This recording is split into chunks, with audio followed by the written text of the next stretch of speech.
I suppose we'll start it out here. So at our plant, it's different. So we have our aggregate piles.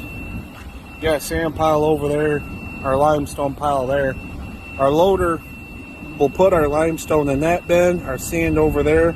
We have specialty rocks for different mixes. So what that does is that carries that all the way up to our inside our plant. Inside this trailer is all our chemicals.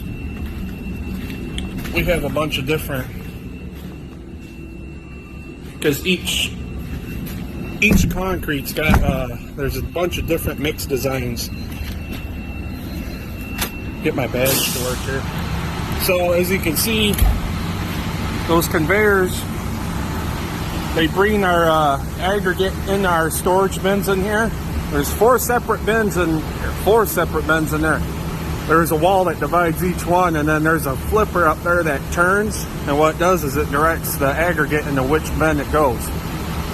So, and down in this bottom portion, I'll come over here.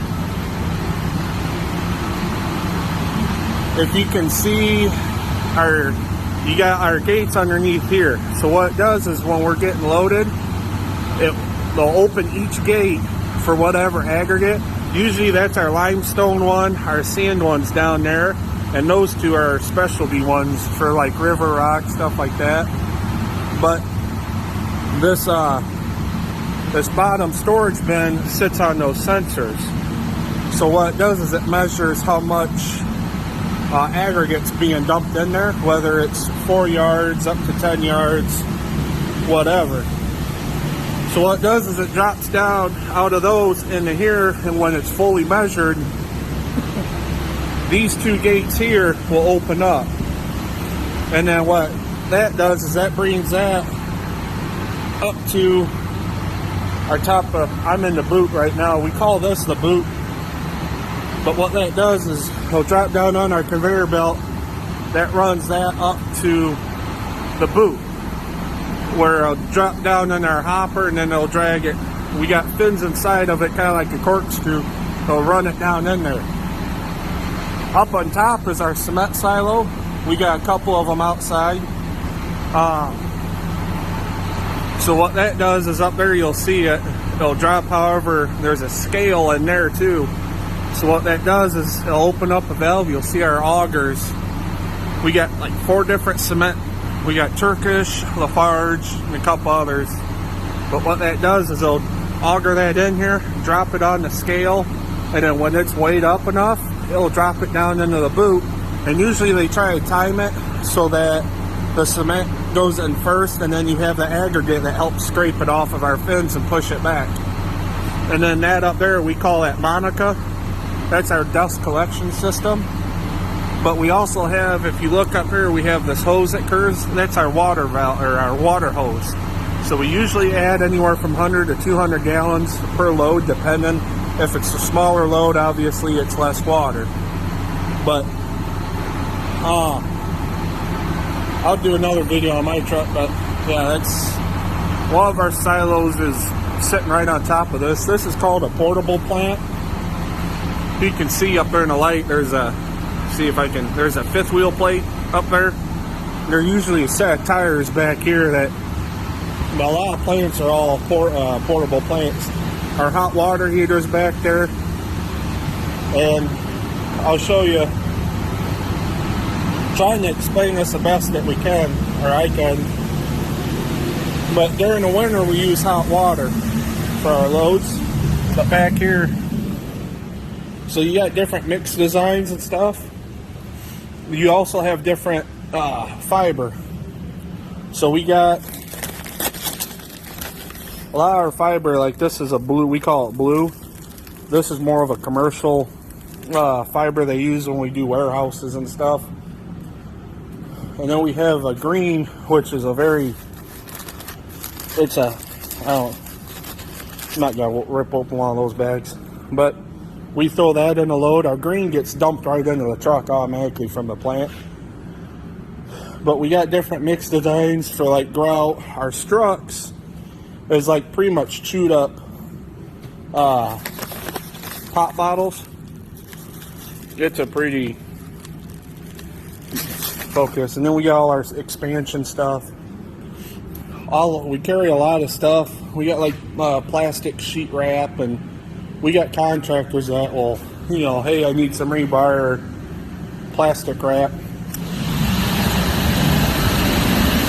But you can kind of see it. We're back here. Our whole plant operates on air, so that's why we got air compressor. But I'll show you our truck, my truck.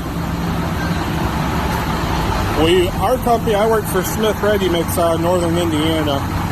We mostly run the Oshkosh trucks, but I run this old Advance because, you know, I don't like messing with that DEF. You can see it sitting there on the back of that truck there. I run an old Advance, so I'll go over the basics of the truck. All our trucks carry 150 gallons of water. Usually you find them behind our tank or behind our cabs, kind of right where it sits. I have an 11-yard drum or barrel, whichever one you call it. So I can haul about 10.5 yards of concrete at any given time. We call mine the 5-axle because it obviously has 5 axles. But so they call this charge mode. So inside there's corkscrews that kind of run down, and as I'm mixing down, I'll get another video. So currently getting loaded, you'll see it kind of. So that's our dust collector. The cement's dropping down. I'm hauling the load of grout, so the sand's coming up that conveyor. But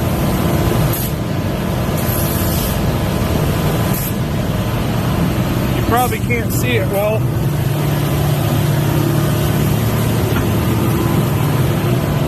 So what's going on is it's going up, dropping all the cement and everything down in there. Inside you can see kind of the ghost lines. Those are the angle of all my fins. So there's 2 rows of fins that run down there in a corkscrew pattern. And what it does is we're a dry batch plant.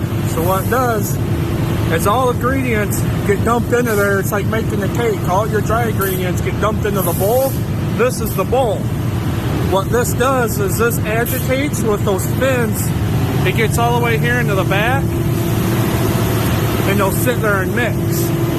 Well, what it does is as it mixes, it kind of flops it over. They'll suck it back in, and they'll constantly mix. And then when I go out unload, all I do is reverse the drum and run it the other way, and then that corkscrew, kind of like an auger, will push it out. And then what it does is we call this our pan. It drops down into our other hopper, which is pretty much a hole down there, and they'll shoot it down that way. So let's get loaded. I'll show you mixing it.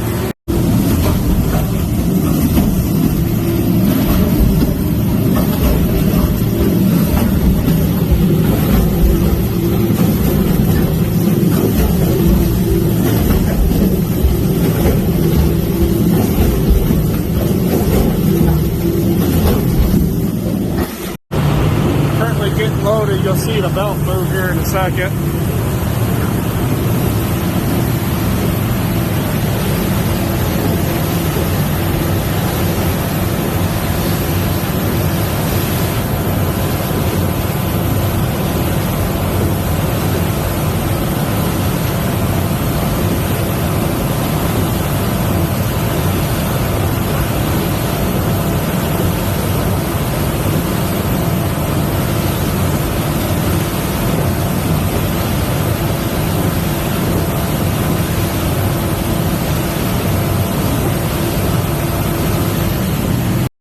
So I'll see if I can do this without dropping my phone here.